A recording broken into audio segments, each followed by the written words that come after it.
Welcome to my course summary video. My name is Ebony Kimbrough, and I will give a brief overview of EDP 631, an Introduction to Instructional Design and Technology. Let's begin by defining what instructional design really is. Wikipedia defines instructional design as the creation of instructional experiences which makes the acquisition of knowledge and skill more efficient, effective, and appealing.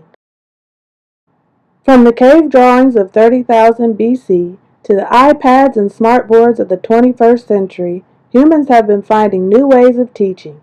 Just as we have evolved over time, so too is true for instructional design and technology. There are many important factors that an instructional designer must understand before creating instructional tools and materials, some of which includes the stages of human development, learning theories, intelligence, technology integration planning, and instructional design models. There are many theories around human development. These theories provide a set of guiding principles and concepts that describe development. Psychologist Lev Vygotsky's social development theory has become the foundation of much research and theory in cognitive development over the past several decades.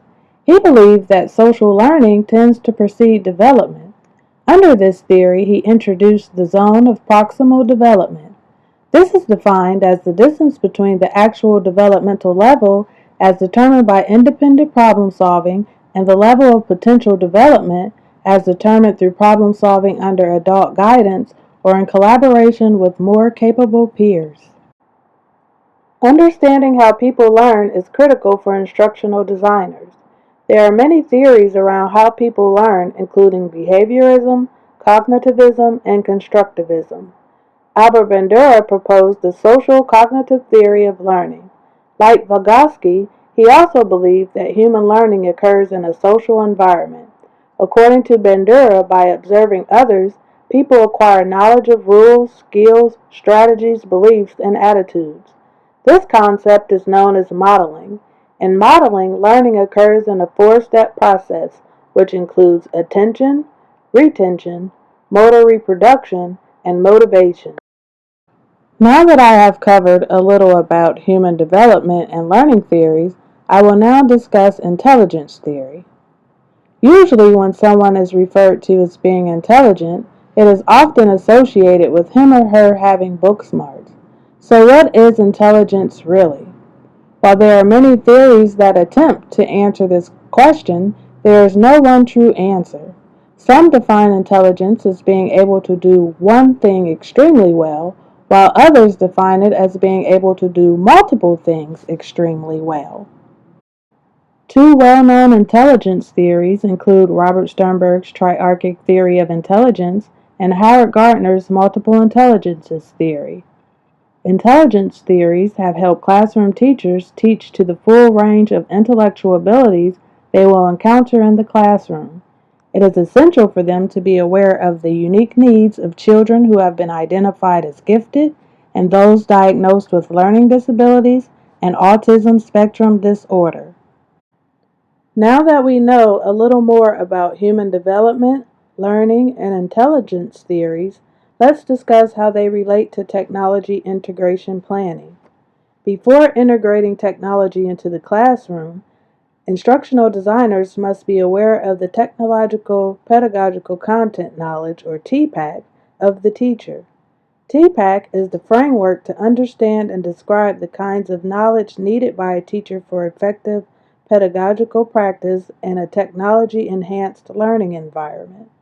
TPAC consists of 7 different knowledge areas, including the following: content knowledge, pedagogical content knowledge, technology knowledge, technical content knowledge, technological pedagogical knowledge, and technology, pedagogy, and content knowledge.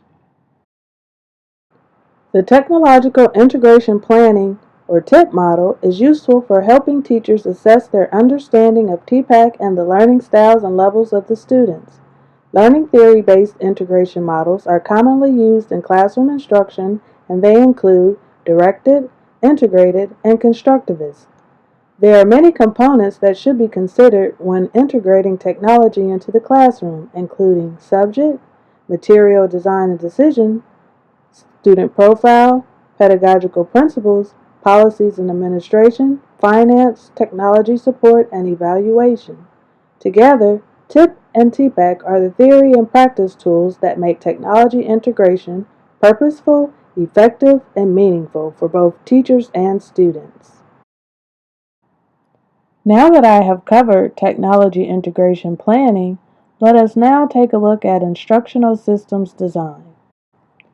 Instructional systems design is the practice of creating instructional experiences which make the acquisition of knowledge and skill more efficient, effective, and appealing. There are a number of instructional systems design models that aid in the creation of effective classroom instruction and training materials. Perhaps the most common model used is the ADDIE model.